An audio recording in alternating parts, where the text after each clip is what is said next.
Assalamualaikum warahmatullahi wabarakatuh. Perkenalkan, nama saya Amanda Rahmayanti dari kelompok 1 kelas 5D Teknik Informatika UIN Suskariau. Nah, di sini saya akan menjelaskan tentang makalah dengan judul Kriptografi AES atau Advanced Encryption Standard, yang dimana makalah ini bertujuan untuk nilai ujian tengah semester mata kuliah keamanan informasi.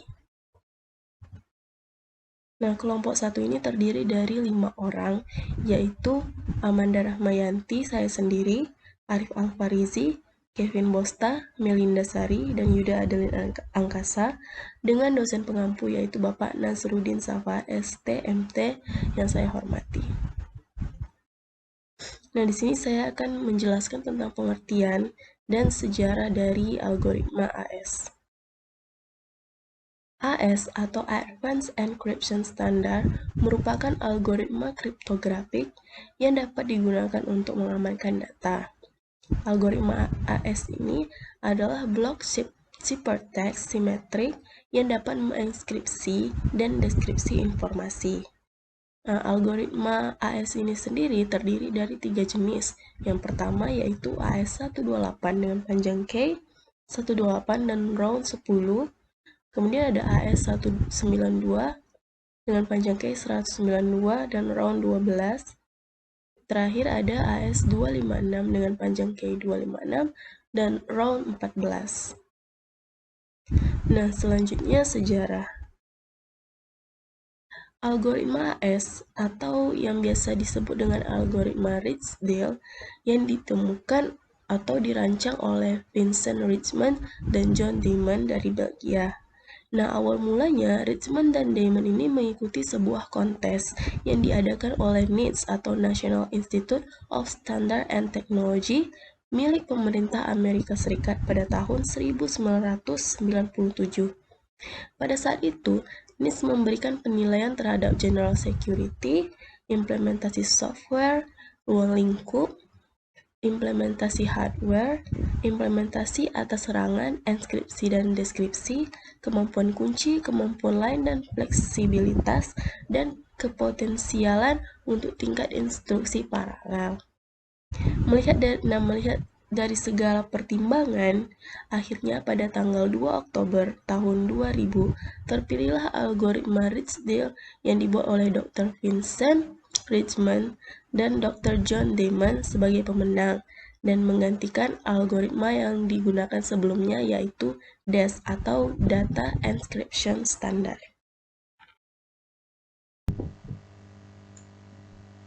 Baiklah, saya akan menjelaskan algoritma dari AES atau Advanced Encryption Standard.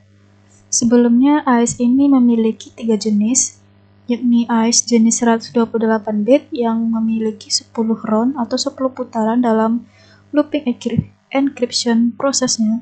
Lalu yang kedua ada jenis 192 bit yang memiliki 12 round. Lalu yang ketiga ada jenis 256 bit yang memiliki 14 round. Nah, kita masuk ke langkah yang pertama. Yang pertama adalah menentukan input state dan cipher key. Pada algoritma AES, kita menggunakan satu cipher key untuk enkripsi maupun dekripsi, karena AES ini merupakan kriptografi tipe simetrik. Lalu state adalah plain text atau teks biasa yang akan kita ubah nantinya ke dalam bentuk ciphertext. Lalu jika kita lihat pada gambar di sebelahnya, yakni ada state dan ada cipher key. Yang mana ini terdiri atas 128 bit karena tipe kriptografi AES ini yang paling umum digunakan adalah yang jenis 128 bit. Yang mana kita lihat di sini tiap satu byte satu kotak ini atau 32, 88 dan seterusnya itu memiliki tiap-tiapnya panjang 8 bit yang berjumlah 128 bit keseluruhannya. Sama juga dengan cipher key-nya memiliki jumlah 128 bit. Lalu jika kita lihat di panahnya ini memiliki perbedaan, yang mana state ini adalah to encryption process, sedangkan yang di cipher key ini to key schedule. Dan nantinya di sini saya akan menjelaskan pada 2 section. Tapi yang pertama kita akan fokus kepada encryption process terlebih dahulu. Kemudian kita masuk ke langkah yang kedua, yakni langkah subbytes. Setelah kita menentukan input yang akan kita masukkan, lalu kita akan melakukan substitusi atau penggantian tiap byte plain text sesuai dengan kode angka atau huruf dalam SBox yang sudah disediakan nantinya. Yang mana jika kita lihat ini, byte kiri itu diganti dengan SBox X yang ada di kiri, lalu byte kanan diganti dengan SBox Y yang ada di atas ini.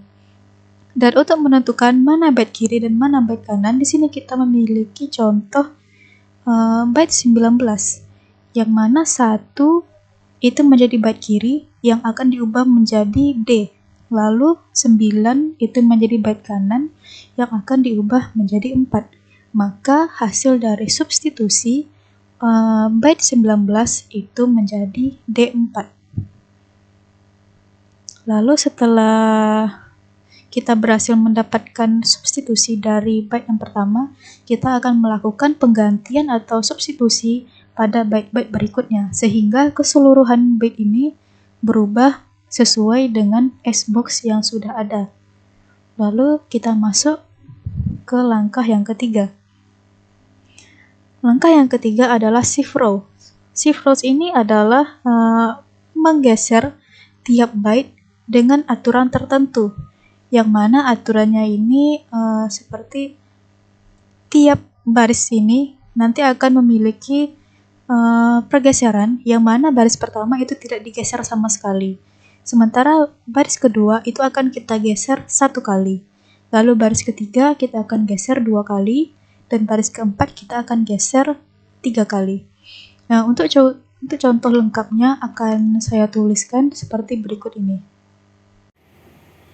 Nah, di sini kita sudah memiliki satu contoh data byte yang akan kita shift row atau kita geser sesuai dengan aturan yang berlaku pada algoritma AES. Nah, di sini kita menggunakan tipe 128 bit karena kita hitung ini tiap byte-nya mengandung panjang 8 bit. Lalu untuk baris pertama itu tidak kita geser sama sekali, maka hasilnya tetap sama. Sementara baris kedua itu digeser sekali, maka kita pindahkan 55 nanti ke belakang. Lalu baris ketiga itu digeser 2 kali, dan 3C, lalu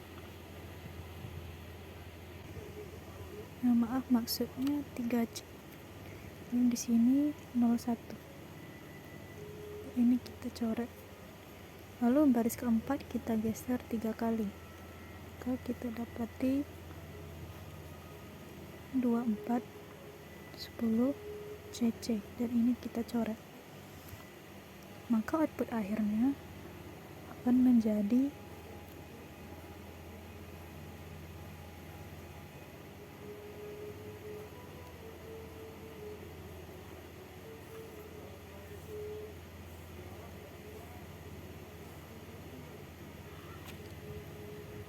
ini tetap 2E F1 6877.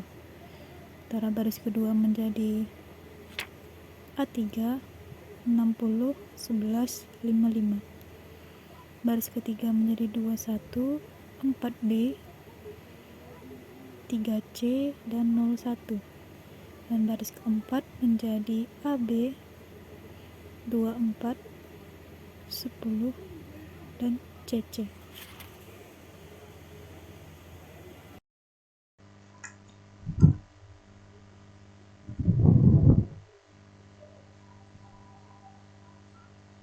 Nah, setelah kita mendapatkan pergeseran tiap baris pada shift rows, maka hasilnya akan kita lakukan ke langkah berikutnya, yakni mix columns.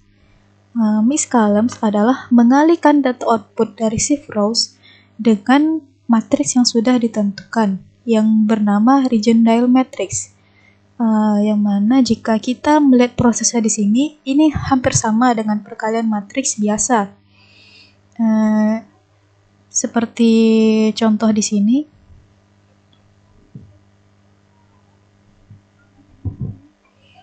Uh, 02 dikalikan dengan D4, lalu 01 02 dikalikan dengan D4, 03 dikalikan dengan BF, 01 dikalikan dengan 5D, dan 01 dikalikan dengan 30. Begitu seterusnya, sehingga kita mendapatkan output.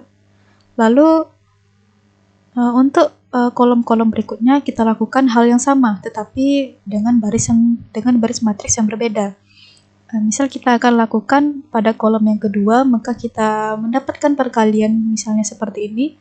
E0 itu dikalikan dengan 01, B4 dikalikan dengan 02, 52 dikalikan dengan 03, AE dikalikan dengan 01, dan mendapatkan output baru. Sehingga pada byte yang ada sebelumnya ini akan tergantikan dengan hasil perkalian matriks yang sudah kita lakukan.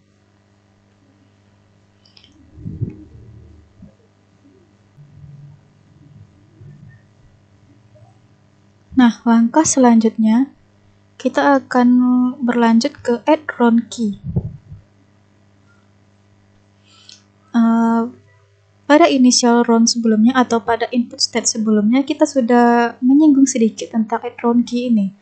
Nah, add round key sendiri adalah proses tersendiri yang masuk ke dalam encryption proses, tetapi untuk mendapatkannya kita harus melalui proses key schedule terlebih dahulu. Dan key schedule itu sendiri adalah key proses untuk mengolah cipher key menjadi round key, yang mana tiap looping pada round itu nanti round key-nya akan berbeda-beda. Dan round key yang sudah kita dapatkan ini, maksud saya pada prosesnya, round key ini nantinya kita akan mengalihkan, maksudnya kita akan mengsorkan cipher key yang sudah kita tentukan terlebih dahulu dengan aturan-aturan yang ada nantinya, yang akan saya jelaskan lebih lanjut pada slide berikutnya. Nah, sebelum kita masuk kepada proses add round key, di sini saya akan menggambarkan bagaimana proses round atau putaran setiap looping yang terjadi. Yang mana di sini kita lihat ada input, yang ini adalah state atau plain text yang sudah kita masukkan. Lalu di sini yang biru ini sebenarnya adalah cipher key awal. Lalu ini round 1, round 2 sampai round 10 yang memiliki proses yang sama, ada substitusi, shift row, mix column, dan lainnya. Lalu round key ini nantinya akan masuk ke dalam proses key schedule. Lalu kita lihat di round 10, ini mix column-nya sudah tidak dipakai lagi atau sudah tidak diproses lagi, karena nantinya proses ini akan berakhir pada round key dan menghasilkan cipher text. Nah, kita lihat full demonya pada website animasi oleh Region Dial sendiri. Nah, tampilannya seperti ini. Untuk webnya yakni adalah from.istudio.com.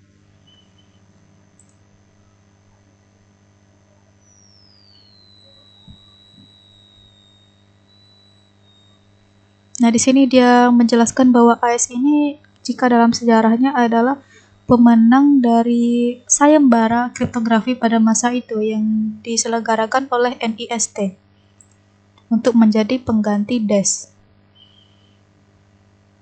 Nah, di sini kita lihat bahwa AES adalah tipe kriptografi simetrik yang mana hanya menggunakan satu cipher key untuk menghasilkan plain text maupun menghasilkan cipher text nantinya.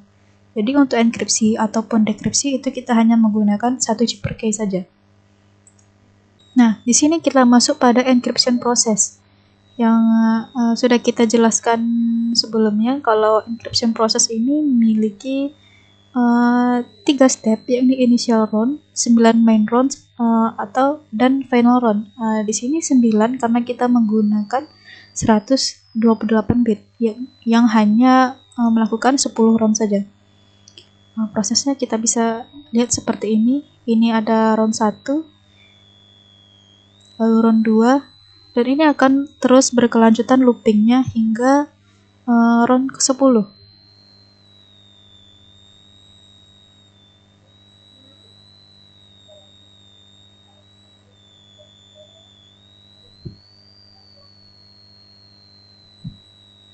Dan sedikit pembahasannya, add round key di sini itu akan terus mengalami perubahan untuk setiap loopingnya.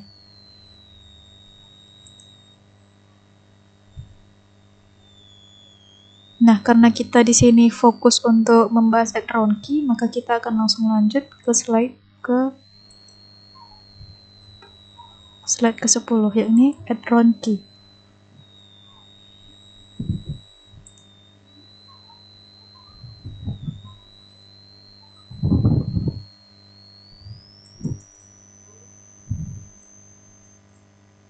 Nah, add round key di sini adalah hasil dari SOR antara CipherK dengan round key yang sudah ada. Sedangkan untuk penjelasan key schedule itu ada di slide ke-14. Kita akan membahas tentang key schedule. Nah, di sini diberikan contoh beberapa kolom, yang mana di sini ada CipherK dan ada matriks rcon. Matriks ini sudah tersedia langsung.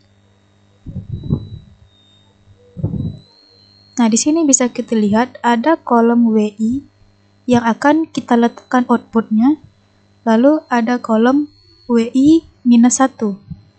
Nah, kolom WI-1 ini adalah kolom dari CipherK awal yang sudah kita tentukan. Lalu kita ambil, kita kebawakan, lalu kita save 1 byte-nya ke bawah.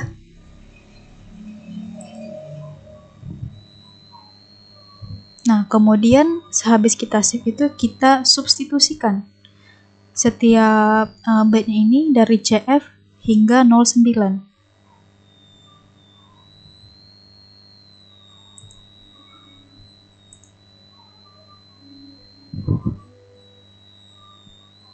Nah, setelah kita substitusikan, kemudian terlihat di sini ada kolom WI-4, yang mana nantinya kolom WI-4 ini akan kita lakukan SOR dengan kolom WI-1 yang sudah kita substitusikan tadi. Nah, prosesnya tidak berhenti di situ. Selanjutnya kita lanjutkan SOR dengan matriks rcon 4. Karena ini kelipatan 4, maka kita menggunakan matriks rcon 4. Nah, outputnya ini akan kita masukkan ke dalam kolom WI.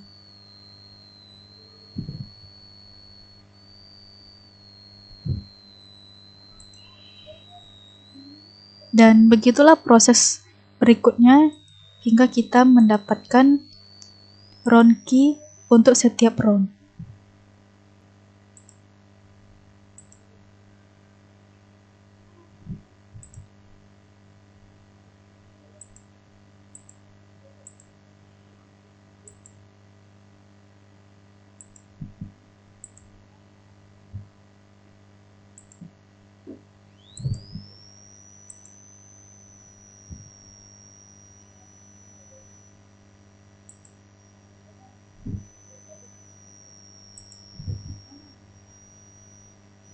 Nah, di sini kita sudah memiliki round K1 dan ini akan digunakan pada round pertama.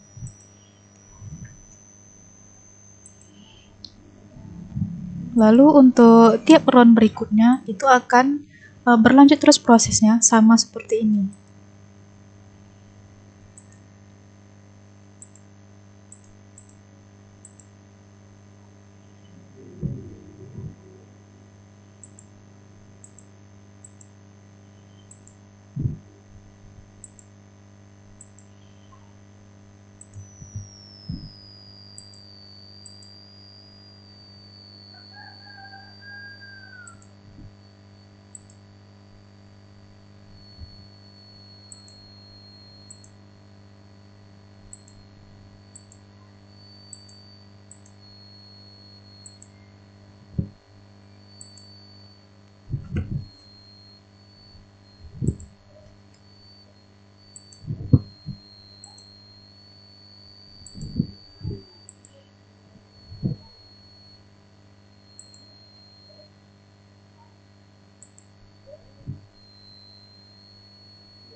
Nah, di sini kita akan mendapatkan round K2, round K3, dan round K seterusnya sampai final round, dan kita mendapatkan ciphertext yang kita inginkan.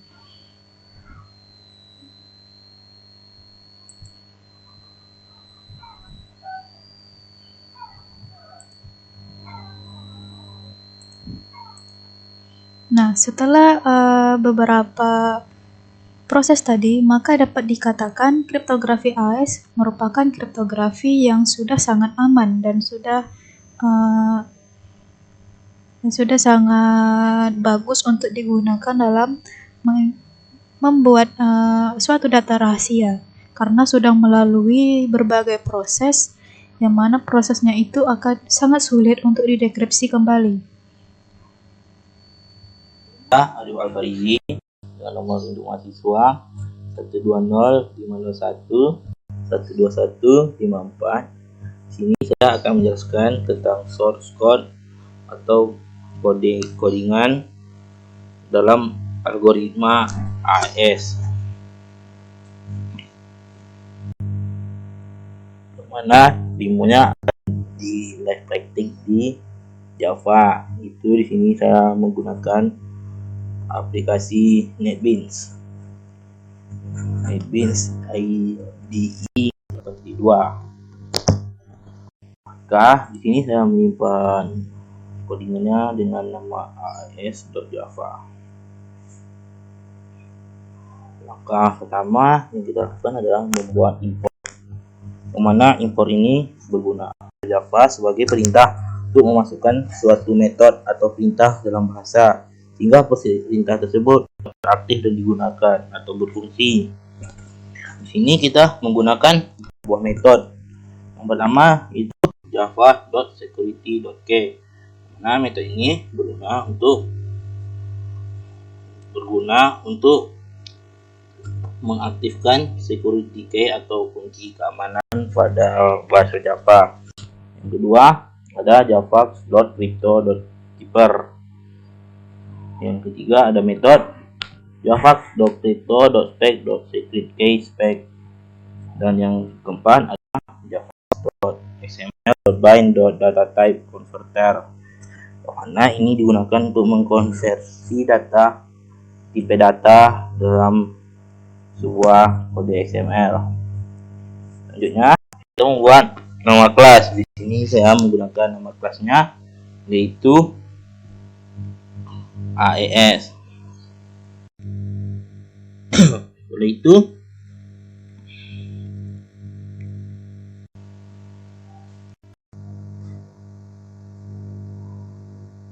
ada public static void main, yang artinya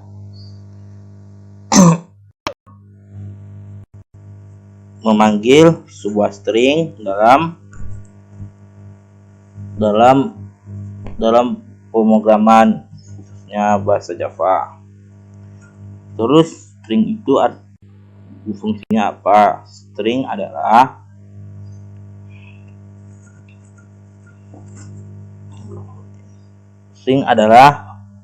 sebuah deret simbol atau tipe data yang digunakan untuk menyimpan barisan karakter.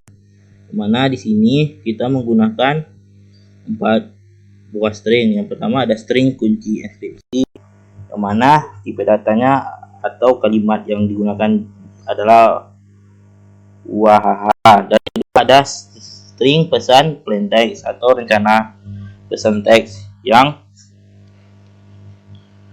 berbunyi pertama ada ini Budi, ini Ibu Budi, ini Bapak Budi, ini Iwan adik Budi, dan yang terakhir ini kakak Budi Wati.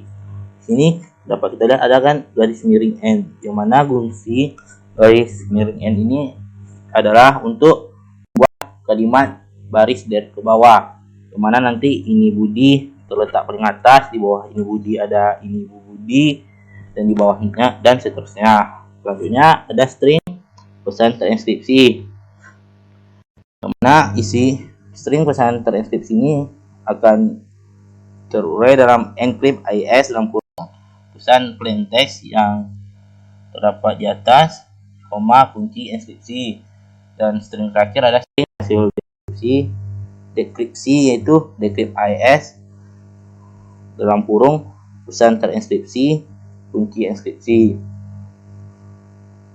Selanjutnya, apa aja pesan yang akan ditampilkan ke layar? Yang pertama ada SOP, pesan asli, garis miring N, plus pesan plain text. Pesan plain text ini adalah hasil dari string plain text yang ada di atas. Selanjutnya ada SOP atau stream system out print line, itu yang kedua hasil inskripsi plus garis miring N pesan terinskripsi. Ini akan diambil dari string yang pesan terinskripsi di atas. Selanjutnya ada system out print line dalam kurung N hasil deskripsi plus hasil deskripsi. Hasil deskripsi itu adalah diambil dari string yang di atas. Selanjutnya metode enkripsi IS. Langkah pertama yang kita buat adalah membuat public static string encrypt IS, mana public static ini berguna untuk membuat string baru, itu string data dan string kunci inskripsi. Selanjutnya ada keeper C, yang mana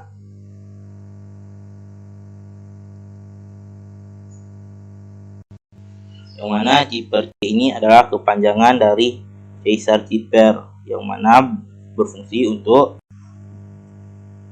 dalam kriptografi yaitu mensubstitusi setiap abjad dari pesan yang akan dienkripsi melalui pergeseran susunan sebagai kuncinya, yang mana keeper Caesar-nya itu keeper dot get instant dalam kurung IS koma, dan kunci-kunci atau KK yang digunakan sama dengan generate K dalam kurung kunci inskripsi, dan keeper init dalam kurung keeper dot encrypt mode koma K koma, dan byte ini adalah deretan bilangan bulan. Byte encrypt value sama dengan keeper dot final yang kurung data dot get bytes.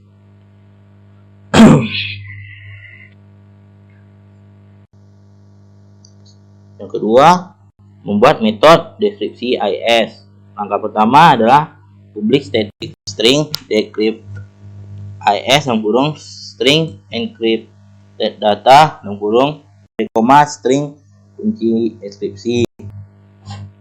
Keeper Caesar yang digunakan adalah keeper dot get instant yang kurung IS KK sama dengan generate K yang kurung kunci inskripsi. Keeper init yang kurung keeper dot decrypt underscore mode memakai.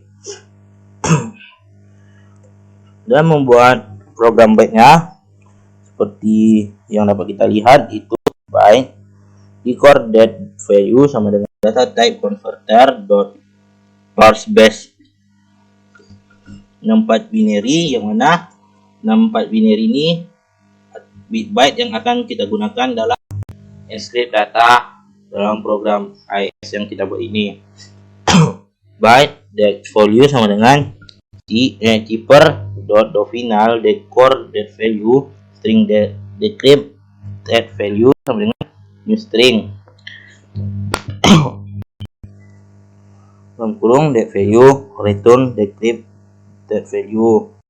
Selanjutnya kita membuat metode untuk membangkitkan kunci IS dari string private static K generate K, yang mana private static ini membuat static pribadi untuk kunci yang akan kita buat untuk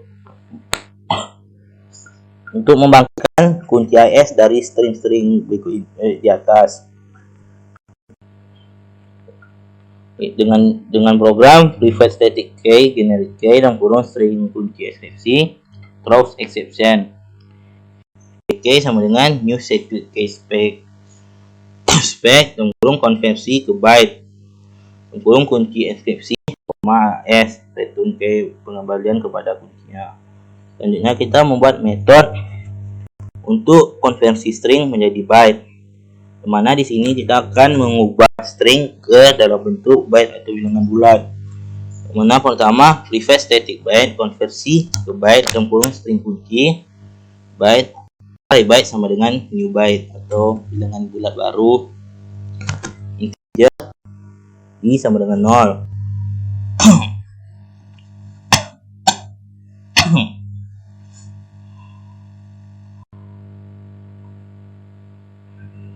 While i kurang dari kunci length, yang mana while ini merupakan pengembalian kalimat atau bilangan dalam suatu program.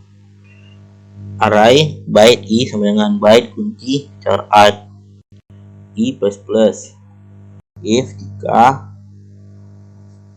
fungsi if di sini adalah untuk meyakinkan suatu bilangan bulat jika itu kurang atau lebih. Di sini kita menggunakan if jika i kurang dari 16, while maka i kurang dari 16. Array byte i sama dengan byte i plus return array byte. Setelah program ini selesai, maka kita akan menjalankan atau mengerankan program ini untuk melihat hasil dari codingan dari kelompok kami ini. Maka kita klik tombol run.